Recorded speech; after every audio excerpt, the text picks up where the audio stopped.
अस्सलामुअलैकुम। उम्मीद है आप सब खैरियत से होंगे। आज हम स्टार्ट करने लगे हैं क्लास 12 पाकिस्तान स्टडीज चैप्टर 1 का lecture number 9 Cripps mission plan, Jinnah Gandhi talks, Shimla conference, elections 1945 to 1946। Start करते हैं। Cripps mission plan. During early World War II, the Allied forces were facing defeat everywhere. British urgently needed Indian cooperation to support the war effort. A large portion of the British army was made up of Indian soldiers. Allied forces were the Ittihadi Afwaj, the countries united in World War II against Germany. Defeat, शिकस्त, loss in a battle, urgently, फौरी तौर पर, immediately, cooperation, ताउन करना, war effort, जंगी कोशिशें। जंग अजीम दोम के दौरान के इब्तदाई दौर में इत्तेहादी फौज को हर महाज पर शिकस्त हो रही थी। बरतानवी हुकूमत को जंग में कामयाबी के लिए फौरी तौर पर हिंदुस्तानियों के ताउन की जरूरत थी। बरतानी फौज का हर बड़ा हिस्सा हिंदुस्तानी सिपाहियों पर मुश्तमिल था। बरतानिया इस वक्त कमजोर हो रहा था और इसे जंग के लिए अफरादी कुव्वत, वसाइल और सियासी हिमायत दरकार थी। चूंकि बरतानवी फौज में बड़ी तादाद हिंदुस्तानियों की थी, इसलिए उनका ताउन निहायत अहम हो गया था। Arrival of Cripps mission. British prime minister sent cabinet minister Sir Stafford Cripps to India. Cabinet minister होता है काबीना का वजीर, सीनियर गवर्नमेंट ऑफिशियल। ऑब्जेक्टिव इसका क्या था? इसका ऑब्जेक्टिव जो था, it was to seek cooperation of Indian political parties by addressing their concerns. Seek हासिल करना, try to get addressing concerns, तहफ़्फ़ुज़ात को हल करना, टू रिस्पॉन्ड टू ऑब्जेक्शंस और issues. Cripps presented his proposals on 30th March 1942. Proposals, formal plans, suggestions, तजावीज़। बरतानवी वजीर आजम ने अपनी काबीना के रुकन सर स्टैफोर्ड क्रिप्स को हिंदुस्तान भेजा। इसका जो मकसद था वो था कि हिंदुस्तानी सियासी जमातों को मुतमईन करके उनका ताउन हासिल किया जाए। क्रिप्स ने अपनी तजावीज़ 30 मार्च 1942 को पेश की। What are the key proposals of Cripps plan? The key proposals of Cripps plan are India to be granted dominion status after the end of the war. जंग के बाद हिंदुस्तान को डोमिनियन स्टेटस दिया जाएगा। डोमिनियन स्टेटस क्या होता है? खुद मुख्तार रियासत, semi independent status within the British Empire. आप within the British Empire हैं, लेकिन आप खुद मुख्तार हैं। ये पहली बार था जब बरतानवी हुकूमत ने हिंदुस्तान की खुद मुख्तारी के हक को तस्लीम किया था। मुस्लिम अक्सरती सूबों को हिंदुस्तान से अलहदा होने का हक दिया था। बरतानिया ने पहली बार पाकिस्तान के तसव्वुर को बिलवास्ता तस्लीम किया। मुस्तकबिल के आइन की तैयारी के लिए एक दस्तूर साज असम्बली कायम की जाए। हर सूबे को इख्तियार होगा कि वो यूनियन का हिस्सा बने या अपनी अलग दस्तूर साजी करे। देखिए, एक्नॉलेज का मतलब होता है तस्लीम करना, एक्सेप्ट और रिकॉग्नाइज। मुस्लिम मेजॉरिटी, मुस्लिम अक्सरियत। सेसीड मतलब होता है अलहदा होना, to separate formally from a union. Constituent assembly, voted to create a constitution. तो इस प्रपोजल्स में क्या कहा था कि इंडिया को जो है वो डोमिनियन स्टेटस मिलेगा जब वॉर एंड होगी। डोमिनियन स्टेटस मतलब खुद मुख्तार रियासत बन जाएगी, वो semi government independent, semi independent status. ठीक हो गया। And it was the first time कि ब्रिटिश गवर्नमेंट ने इंडिया के जो राइट्स थे डोमिनियन हुकूमत के, खुद मुख्तारी के, उसको, उसके हक को तस्लीम किया था। मुस्लिम अक्सरती जो सूबे थे उनको they were given the right to secede from India. Secede का मतलब होता है बेटा अगेन टू फॉर्मली सेपरेट, अलहदा होना। ठीक हो गया। तो हिंदुस्तान से अलहदा होने का हक दिया गया था। उसके बाद British indirectly accepted Pakistan concept for the first time. बरतानिया ने पहली बार पाकिस्तान के तस्वुर को इनडायरेक्टली तस्लीम किया था। A constituent assembly would be formed to frame the future constitution. मुस्तकबिल के आइन की तैयारी के लिए एक ऐसी असम्बली कायम की जाएगी, एक दस्तूर साज असम्बली कायम की जाएगी। हर सूबे को इख्तियार होगा, any province would choose not to join the union and form its own constitution. हर सूबे को इख्तियार होगा कि यूनियन का हिस्सा बने या अपनी अलग दस्तूर साजी करे या अपना एक अलग कॉन्स्टिट्यूशन वो बना सके। ठीक हो गया। Reaction to Cripps mission plan. The plan failed to satisfy both major political parties, Congress and Muslim League. Muslim League rejected the proposals because no clear or direct mention of Pakistan was made. ठीक हो गया। Satisfy मुतमईन करना, rejected मुस्तरद किया गया, refused to accept. Congress rejected the plan because all proposals were to be implemented only after the war ended. Congress was not willing to wait for the post-war concessions. Concessions होते हैं रियायत, compromises. Implemented होता है नाफिज किया जाए, to be put into an action. ये मंसूबा दोनों बड़ी सियासी जमातों को मुतमईन करने में नाकाम रहा। मुस्लिम लीग ने मंसूबा जो था वो मुस्तरद किया, रिजेक्ट किया। वाई? क्योंकि इसमें पाकिस्तान के क़याम का वाज़ेह जिक्र, डायरेक्टली जिक्र उसमें मौजूद नहीं था। कांग्रेस ने मंसूबा इसलिए मुस्तरद किया क्योंकि तमाम तजावीज़ का जो निफाज था वो सिर्फ जंग के बाद होना था। कांग्रेस जंग के बाद तक इंतजार करने को तैयार नहीं थी।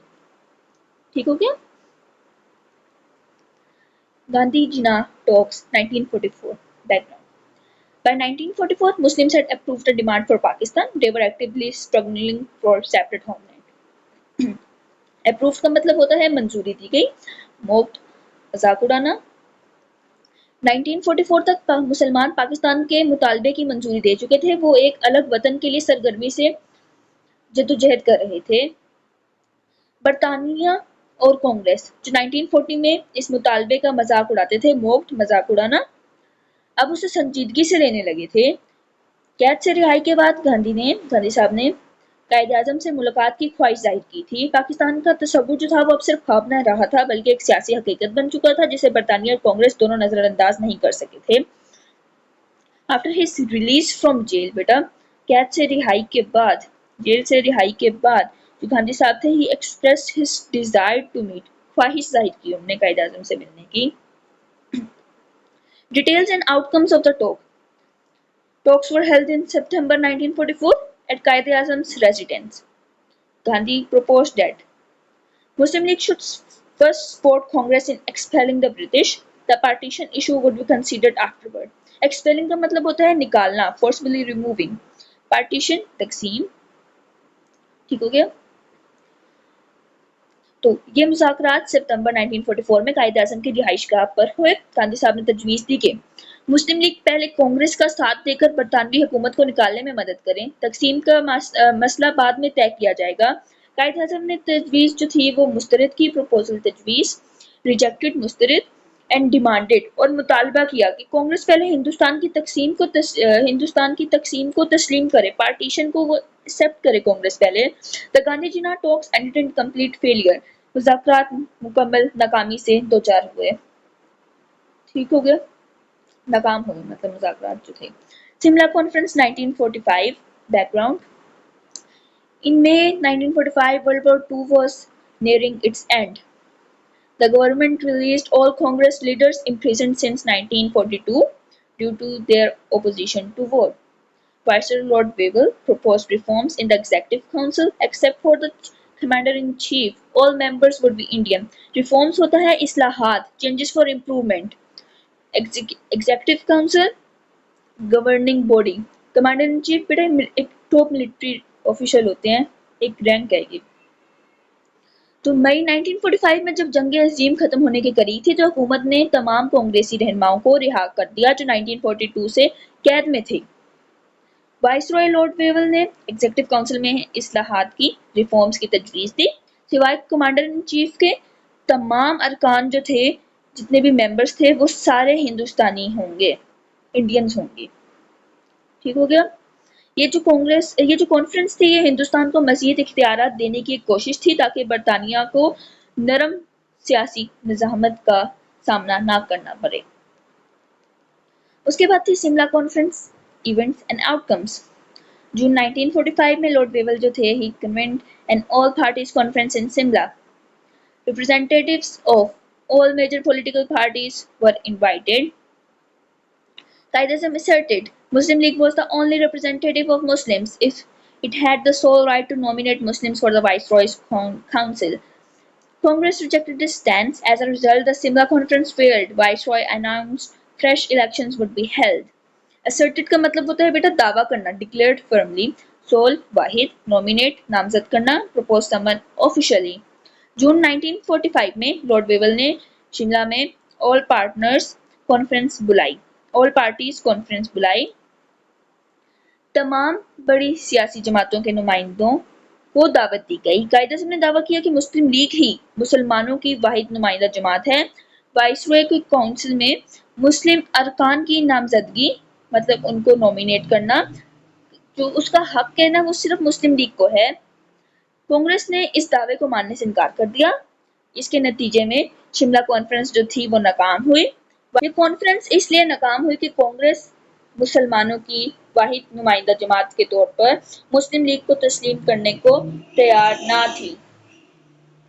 Elections 1945 to 1946 background. After Shimla Conference failed, the British announced general elections. Elections were for central and provincial legislatures.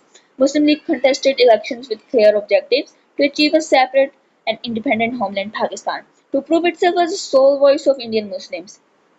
Legislature होता है कानून साज इदारे, गवर्निंग असेंबलीज। कंटेस्टेड का मतलब होता है हिस्सा लेना, इंतखाब लड़ना, पार्टिसिपेट इन कंपटीशन। ऑब्जेक्टिव्स मकासद, गोल्स या एम्स। शिमला कॉन्फ्रेंस के नाकामी के बाद बरतानवी हुकूमत ने आम इंतखाबात का ऐलान किया। ये इंतखाबात मरकजी और सूबाई असम्बलियों के लिए थे। मुस्लिम लीग ने दर्जिल मकासद के साथ इंतखाबात में हिस्सा लिया। एक अलग और खुद मुख्तार वतन का हुसूल यानी पाकिस्तान के हुसूल के लिए और खुद को हिंदुस्तानी मुसलमानों की वाहिद आवाज साबित करना। ये इंतखाबात मुसलमानों के लिए फैसला कुन मरहला थे। इनमें कामयाबी मुस्लिम लीग के मौक़िफ़ को मजबूत करने के लिए बहुत ज़रूरी थी। तो इसका रिजल्ट क्या हुआ इन इलेक्शंस का? Muslim League performed exceptionally well in the elections, won all 30 seats in the central legislature and provincial assemblies out of 495 Muslim seats. Muslim League won 466. The outcome clearly showed Indian Muslims overwhelmingly supported the creation of Pakistan. Muslim League was now the undisputed representative of Muslims in India. Exceptionally well, गैर मामूली कामयाबी, outstanding performance, undisputed, बगैर इख्तिलाफ के, not challenge, overwhelming, strong majority. Muslim league ने इंतखाबात में गैर मामूली कारकर्दगी दिखाई मतलब एक्सीलेंट। मरकजी असम्बली की तमाम 30 मुस्लिम नशिस्तें हासिल की। सूबाई असम्बलियों में 495 मुस्लिम नशिस्तों में से 466 पर कामयाबी हासिल की। नताइज से वाज़ेह हुआ हिंदुस्तानी मुसलमान पाकिस्तान के क़याम के हक में थे। मुस्लिम लीग अब मुसलमानों की बिला मुकाबला नुमाइंदा जमात बन चुकी थी। ये कामयाबी मुसलमानों के दरमियान मुस्लिम लीग की मजबूत सियासी हैसियत को साबित करती है। अच्छा बेटा कुछ वर्ड्स हैं जैसे लेजिस्लेचर, इसके मैं मीनिंग्स आपको बताऊं, काफी बच्चे इसमें कंफ्यूज होते हैं। लेजिस्लेचर होता है a group of people with the power to make और चेंज लॉज। पार्लियामेंट या असेंबली, कानून साज इदारा जिसको मैंने लेक्चर में कहा था, एक ऐसा इदारा जो कानून बनाता है या इसमें तब्दीली करता है, जैसे असेंबली होती है या पार्लियामेंट। ठीक हो गया। अगर हम कॉन्टेक्चुअल मीनिंग से हम देखें इसको तो जो बरसगीर में सेंट्रल लेजिस्लेचर और प्रोविंशियल लेजिस्लेचर के वो इदारे थे जो नुमाइंदे बैठकर कवानीन बनाते थे, मतलब जहां नुमाइंदे बैठकर कवानीन बनाते थे। 1945 और 1946 के जो इलेक्शंस थे, इंतखाबात थे, उन्हीं असम्बलियों के लिए थे जिनमें मुस्लिम लीग ने पाकिस्तान के मुतालबे पर इंतखाब लड़ा, इलेक्शन लड़ा। इसके बाद दूसरा वर्ड है डोमिनियन। डोमिनियन होता है semi independent nation under the British crown but with internal self rule, खुद मुख्तार रियासत। डोमिनियन ऐसी रियासत जो बरतानवी ताज के तहत हो मगर दाखिली तौर पर खुद मुख्तार हो। डोमिनियन स्टेटस का जो मतलब है ना कि वो हिंदुस्तान को बरतानिया के तहत एक खुद मुख्तार रियासत की हैसियत दी जाए। ये मुकम्मल आज़ादी नहीं थी मगर अपने अंदरूनी जो थे ना मामलात चलाने का इख्तियार था इसमें। ठीक हो गया। उसके बाद तीसरा वर्ड है कॉन्स्टिट्यूशन असेंबली। बेटा कॉन्स्टिट्यूशन असेंबली का मतलब होता है ऐसा इदारा जो मुल्क का आइन तैयार करता है। A body elected to draft and adopt a constitution for a country. Cripps mission में कहा गया था कि जंग के बाद हिंदुस्तान में एक दस्तूर साज असेंबली बनेगी जो मुस्तकबिल का आइन बनाएगी। ठीक हो गया बेटा। और एक और वर्ड है आप लोगों का सिसीड, जो सेकंड स्लाइड में था। It is that to formally withdraw from a political union or country. Thank you for watching. Kindly like, share and subscribe.